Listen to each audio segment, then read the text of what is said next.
안녕하세요. 쌈자의 리뷰 쌈자입니다. 오늘은 한 주 쉬고 재충전해서 돌아온 슬기로운 의사생활 시즌2 7화 이야기를 해볼 텐데요. 오늘의 주제는 환자의 가족이라는 것이었습니다.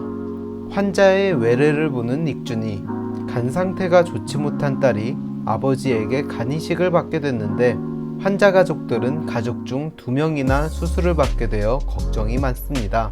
특히 환자의 오빠는 선을 넘는 말로 의료진을 당혹스럽게 합니다.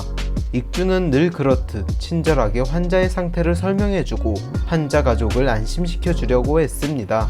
하지만 외래가 끝나고 얼마 후 데스크로 찾아온 오빠는 체열할 때마다 아빠와 동생의 팔에 멍이 든다며 여전히 의료진을 불신했고 순식간에 분위기는 싸해지죠. 옆에서 모든 광경을 지켜보던 윤복이는 도끼 눈을 뜨고 환자 오빠를 노려보기까지 합니다. 심지어 오빠는 익준이에게 율제병원을 선택한 이유는 오직 익준이 하나만 믿고 온 거라며 잠도 일찍 자고 술도 마시지 말아달라며 수술에만 온전히 집중해 꼭 성공해달라고 압박합니다. 여전히 환자 오빠의 보기 불편한 태도가 못마땅한 윤복이. 그렇게 수술이 시작되고 장시간의 수술에 지칠 대로 지친 의사들. 하지만 다행히 수술은 성공적으로 끝났습니다.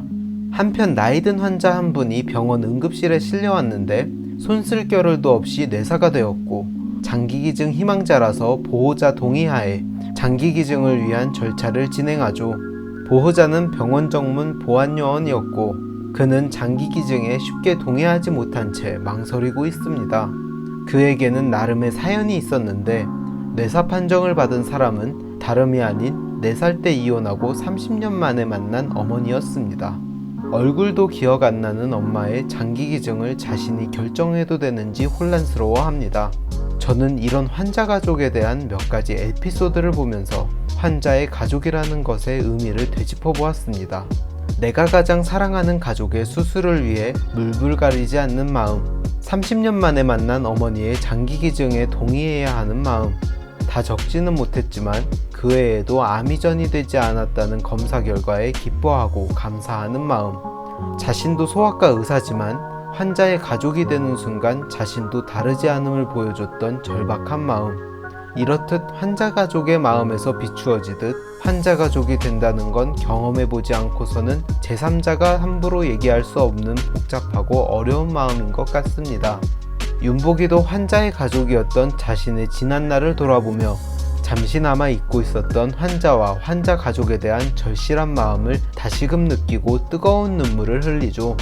결국엔 가장 소중한 사람을 지키기 위해 인간이라는 존재는 체면이나 이성보다는 절박한 감정이 더 크다는 것을 말해줍니다. 그만큼 사랑하는 가족을 위해 뭐든 할 수 있다는 거죠.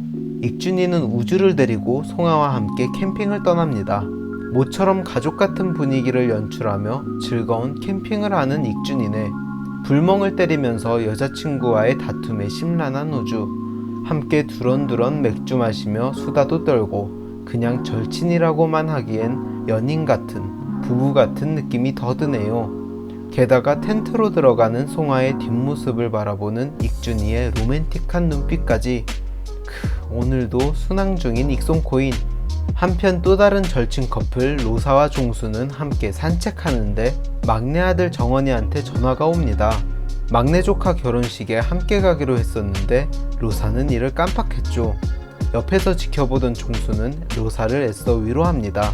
그렇게 일단락되는가 싶더니 집 도어락 비밀번호까지 까먹습니다. 단순 건망증이라고 하기에는 상황이 더 안 좋아 보입니다. 석형이는 당직인 민하가 같이 점심 먹자는 제안에 방금 먹고 나왔지만 점심을 한 번 더 먹습니다. 민하의 통통 튀는 매력에 신압으로 빠져들고 있는 석형이. 하지만 둘 사이에 생각지도 못한 장애물이 생기는데 바로 시월드의 끝판왕 석형이 엄마죠. 민하와 영혜의 첫 만남은 그렇게 썩 유쾌하지 않습니다. 카페에서 화장을 고치려던 영혜를 치고 간 민하 때문에 립스틱이 얼굴에 심하게 번졌고 민하는 곧바로 사과했지만 영혜는 호락호락하게 사과를 받아주지 않죠. 옆에 있던 로사의 만류로 상황은 일단락됐지만 석현과 미나 사이에 넘어야 할 산이 하나 더 생긴 것 같죠? 그런데 영애가 이렇게까지 꼬장꼬장한 캐릭터로 그려지지만 미나가 영애에게 말하는 모습을 보면 시어머니에게 스트레스 받으면서 고분고분했던 전부인 신혜와는 다르게 할 말 다 하면서 기싸움에 밀리지 않는 미나는 영애에게 쉽게 지지 않을 것 같은 느낌도 줍니다. 또 화장실에서 로사에게 했던 난 언니가 하라면 또 그렇게 하잖아 라는 말이 나중에 미나와 영애 사이에 갈등이 심해질 때 로사의 일침으로 영애가 미나를 인정하고 받아줄 것 같은 복선으로 보입니다. 겨울정원은 여전히 달달합니다. 당직인 겨울이를 위해 결혼식이 끝난 뒤 병원으로 와서 함께 있어주고 밥도 사주는 정원이 다음 주 일요일을 디데이로 정하고 프로포즈를 준비한 것처럼 보이는데 당일날 겨울이 엄마가 사고로 수술대에 오르게 되고 둘 사이에도 예기치 못한 변수가 발생합니다. 지금껏 너무 문제없이 잘 지냈던 겨울정원은 겨울이 엄마와 로사에게 문제가 생기면서 위기를 맞게 됩니다. 그 밖에도 우리 짠내나는 준환이는 익순이가 한국에 있다는 사실을 알게 되는데 둘 사이에 다시금 변화가 생길지 기대되네요. 간단하게 구구주 연애기상도를 말씀드리면 익송은 맑음, 곰곰은 맑은 뒤 소나기, 겨울정원은 흐림, 비둘기는 호우경보 해제인 것 같네요. 마지막쯤에 겨울이를 기다리는 정원이 뒤에 피에타 조각상이 놓여있는 걸 볼 수 있는데요. 가족에 대한 사랑과 슬픔, 연민을 표현하는 이 조각상이 이번 화를 관통하는 주제를 보여주는 소재이자 앞으로 일어날 일들을 예견하는 복선이 될 것 같은 느낌인데요. 아마 아픈 가족들 때문에 슬퍼하는 사람들과 가족이란 이름 아래 행해지는 맹목적인 사랑이 그려지겠죠? 오늘 리뷰는 여기까지입니다. 댓글 참여는 언제든지 환영입니다. 댓글 많이 남겨주시고 여러분의 의견도 아낌없이 나눠주세요. 영상 재밌게 보셨으면 좋아요와 구독 부탁드립니다. 감사합니다.